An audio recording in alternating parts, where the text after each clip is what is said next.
میں نے جمعہ میں بھی بتایا تھا کہ یزیدیوں نے ہاتھ امام حسین سے مانگا تھا، بتایا تھا جمعہ میں، لیکن یہ 72 سال کی ضرورت کیا تھی؟ ایک وجہ تو میں نے جمعہ میں آپ کو بتایا تھا، دوسری وجہ جو اپنے اہل و عیال کو، اپنے تمام احباب کو لے کر کربلا گئے، آخر کیوں گئے؟ اس کو سمجھنے کے لیے ہم چلتے ہیں حضرت آقا امام حسین کی بچپنے کی زندگی میں۔ مقام ہے مسجد نبوی، سرکار کے گود پاک میں بچے ہیں دو، ایک ہے امام علی مقام اور دوسرے ہیں نبی پاک صلی اللہ علیہ وسلم کے اپنے شہزادے جن کا نام ہے ابراہیم۔ یہ دو بچے گود میں ہیں، امام علی مقام اور حضرت ابراہیم۔ نبی پاک صلی اللہ علیہ وسلم کبھی امام حسین کو چومتے ہیں، کبھی اپنے شہزادے حضرت ابراہیم کو چومتے ہیں۔ چومتے چومتے حضرت امام حسین کو سونگنے لگتے ہیں۔ سبحان اللہ، کہیے سبحان اللہ۔ امام حسین کو نبی پاک صلی اللہ علیہ وسلم سونگنے لگتے ہیں۔ صحابہ نے عرض کیا یا رسول اللہ، امام علی مقام کو چومنا تو سمجھ میں آتا ہے لیکن یہ سونگنا سمجھ میں نہیں آتا، یا رسول اللہ یہ سونگنے کی کیا وجہ ہے؟ نبی پاک فرماتے ہیں کہ جب امام حسین کو چومتا ہوں، جب امام حسین کو چومتا ہوں تو خوشبو ملتی ہے، جب امام حسین کو سونگتا ہوں تو جنت کی خوشبو ملتی ہے۔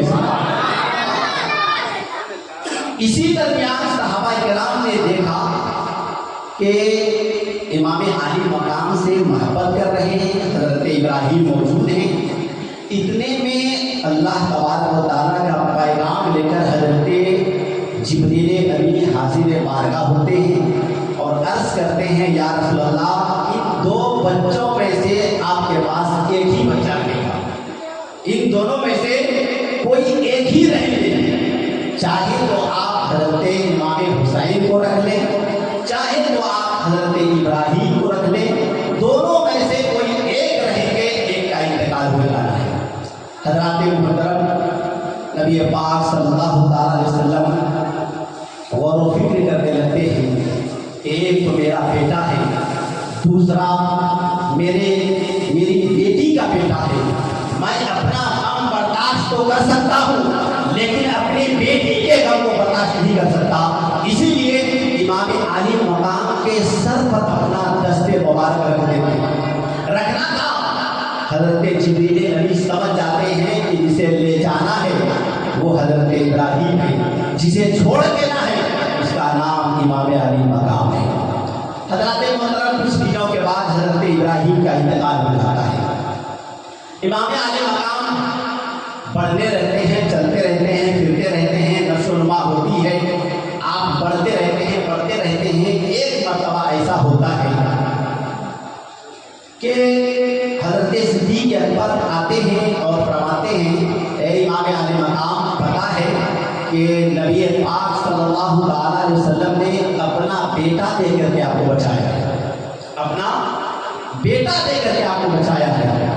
چلے جاتے ہیں، پھر ادھر سے حضرت عمر فاروق حاضر ہوتے ہیں اور عرض کرتے ہیں اے امام علی مقام، آپ کو پتہ ہے اللہ کے نبی نے اپنا بیٹا دے کر کے آپ کو بچایا ہے۔ حضرت مولا علی مشکل کشا آتے ہیں، وہ فرماتے ہیں اے میرے بیٹے، آپ کو پتہ ہے کہ نبی پاک صلی اللہ علیہ وسلم نے اپنا بیٹا دے کر کے آپ کو بچایا ہے۔ حضرت عثمان غنی آتے ہیں، یہی سوال کرتے ہیں کہ بیٹا دے کر کے بچایا ہے۔ حضرت فاطمہ زہرا تشریف لاتی ہیں اور فرماتی ہیں بیٹا پتہ ہے نا میرے باپ نے اپنا بیٹا دے کر کے تجھے بچایا ہے، میرا بھائی دے کر کے تجھے بچایا ہے۔ حضرات محترم، ذہن میں وہی رکھیں کہ یزید نے ہاتھ امام حسین کا مانگا تھا، یہ 72 کیوں، تمام احباب کے ساتھ کیوں، یہ ذہن میں رکھیں اور آگے کی بات کو آپ سماعت فرمائیں۔ امام علی مقام سب کی گفتگو کو سننے کے بعد ارشاد فرماتے ہیں ہاں مجھے پتا ہے کہ میرے نانا نے بیٹا دے کر بچایا ہے، اپنا نواسا دے کر بچایا ہے۔ امام علی مقام جب کربلا کی سرزمین پر ہے، نبی کے روضے کی طرف رکے انور کو کرتے ہیں اور جواب دیتے ہیں، اے نانا جان، آپ نے حسین کو ایک بیٹا دے کر بچایا تھا اور امام علی مقام اپنا پورا بیٹا دے کر آپ اسلام کو بچائے گا، آپ کے دین کو بچائے گا۔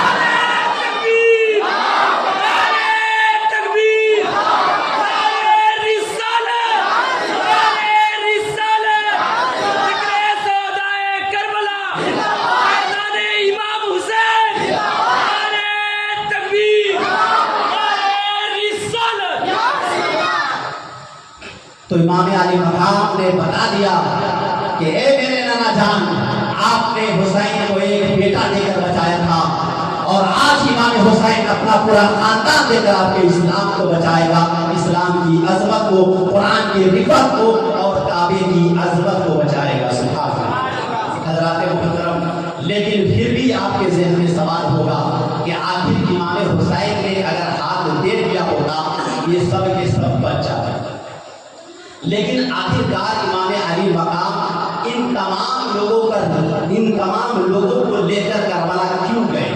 آخری بات شفیع رضا بھاگلپوری ہیں، یہ بڑے مخلص آدمی ہیں اور آپ لوگ انہیں بارہا سماعت کرتے رہتے ہیں اور دین کے کام کے لیے یہ بہت اچھی پہل کرتے ہیں۔ انہوں نے ایک مرتبہ ایسا کیا کہ مدرسے کی بنیاد اعلان کر دیا کہ مدرسے کی بنیاد کے لیے اینٹوں کی ضرورت ہے۔ کس چیز کی ضرورت ہے؟ اینٹوں کی ضرورت ہے۔ لوگوں نے، بڑے بڑے لوگ موجود تھے، پیسہ دیا، اینٹ کا اہتمام ہوا۔ جب اینٹ کو گاڑی سے اتارنے لگا مستری نے تو بڑی بے رحمی کے ساتھ اینٹ کو اوپر سے پھینکتا جاتا۔ مولانا شفیع صاحب نے فرمایا، مستری صاحب اگر آپ چاہیں تو اس سے ناشتہ کر لیجیے، اگر آپ چاہیں میں آپ کو چائے پلا سکتا ہوں، لیکن یہ قوم کی بڑی محنت کی ہوئی پیسے کی یہ اینٹ ہے، آپ اسے بے دردی کے ساتھ نہ توڑیں، اسے بے دردی کے ساتھ نہ توڑیں۔ مستری نے جواب دیا، مولانا شفیع احمد صاحب کے آپ بہت اچھے خطیب ہیں، یہ میں آپ کو مان سکتا ہوں، آپ بہت بڑے خطیب ہیں، میں یہ آپ کو مان سکتا ہوں، آپ بڑے پاس صلاحیت عالم ہیں، میں آپ کو یہ مان سکتا ہوں، لیکن دیوار کیسے مضبوط ہوگی اس کا علم آپ کو نہیں ہے، یہ میں جانتا ہوں۔ مستری نے کیا جواب دیا کہ دیوار کیسے مضبوط ہوگی یہ میں جانتا ہوں، کہاں پر بڑی اینٹ لگے گی، کہاں پر آدھی اینٹ لگے گی، کہاں پر پوا اینٹ لگے گی اور دیوار میں کیسے مضبوطی آئے گی یہ آپ نہیں جانتے، میں جانتا ہوں۔ اسی لیے امام علی مقام تمام احباب کو لے کر کربلا کی سرزمین پہ گئے اور نبی پاک کے دین کی عبادت کو مضبوطی بنانے کے لیے نانا جان کے روضے کی طرف رکے انتباہ ہو گیا اور عرض کیا ہے، نانا جان آپ کے دین کی اسلام کی بنیاد کو میں کسی کمپنی کے ایک پر نہیں لگاؤں گا، بلکہ آپ کے دین کی دیوار کو مضبوطی لانے کے لیے جہاں پر بڑی ایک کی ضرورت پڑے گی وہاں پر علی اکبر کو لگا دوں گا، جہاں پر چھوٹی ایک کی ضرورت پڑے گی وہاں پر علی اکبر کو لگا دوں گا۔ اپنی دیوار مضبوط نہیں ہوگی تو امام علی مقام اپنا ساتھ لے کر کے آپ کے دین کی مضبوط ہو جائے۔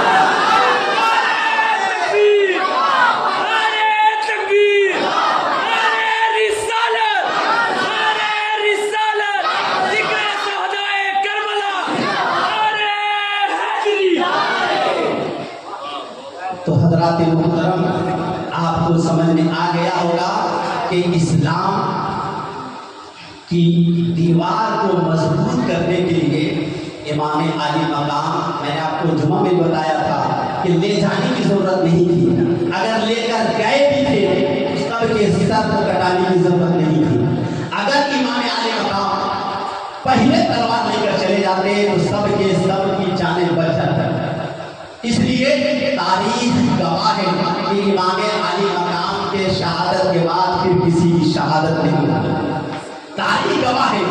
لیکن اگر امام علی مقام سب سے پہلے میدان میں تلوار لے کر چلے جاتے تو موت یہی لکھا، تاریخ لکھنے والا یہی دکھا کہ امام عالی مقام کربلا کی سرزمین پر اپنے خاندان کو بچانے کے لیے گئے تھے. سب سے آخر میں جا کر یہ درس دیا, یہ پیغام دیا اور یہ بتا دیا کہ امام حسین کربلا کی سرزمین پر اپنے خاندان کو نہیں بلکہ نبی کے دین کو بتانے کے لیے گئے تھے.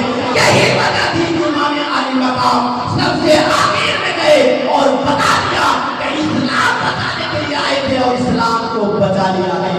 اور آپ نے یہ بھی سوال کیا ہے کہ امام عالی مقام نے آخری مرتبہ جو کام کیا وہ سجدہ تھا. پتا ہے میرے دوستوں, میرے عزیزوں, یہ پروگرام, یہ محفلیں یہ کرنے کا واحد مقصد یہی ہوتا ہے کہ انسان راہ راست پر آ جائے, ہے نا. ہماری قوم ایسی ہے کہ ہر چیز میں آگے ہے, چاہے وہ ملیدہ ہو, چاہے وہ کھچڑا ہو, چاہے وہ شربت ہو, چاہے وہ ڈھول ہو, چاہے وہ تاشا ہو, ہر چیز میں اگر تم آگے ہو تو مسجدوں میں پیچھے کیوں ہو؟ اگر تم یقیناً اگر تم سنی مسلمان ہو اور پکا حسینی ہو تو جس طرح تم ہر کام میں اگر گناہوں کے کام میں آگے رہتے ہو تو نیکیوں کام میں بھی آپ کو آگے رہنا ہوگا. مسجدوں کی پہلی صفوں میں آپ کو نظر آنی ہوگی. حضرات محترم, باتیں بہت ہیں, بہت باتیں کی جا سکتی ہے, لیکن وقت اس کی اجازت نہیں دیتا.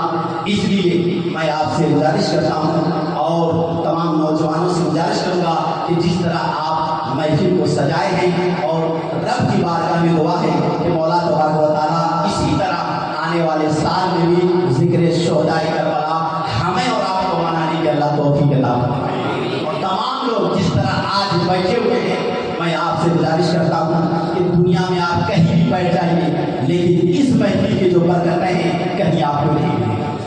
تو آپ کو اس محفل کا خیال کرنا ہوگا. ساتھ ہی ساتھ ہر نیک کام میں, نماز ہو, روزہ ہو, صدقہ ہو, خیرات ہو, جس طرح آپ ہر چیز میں آگے رہتے ہیں ان تمام کاموں میں بھی اللہ آپ کو آگے رکھنے کی توفیق عطا فرمائے. میں انہی چند باتوں کے ساتھ میں اپنی تقریر کو ختم کرتا ہوں. وآخر دعوانا الحمدللہ رب العالمین. استغفر اللہ ربی من کل ذنب واتوب الیہ. لا الہ الا اللہ.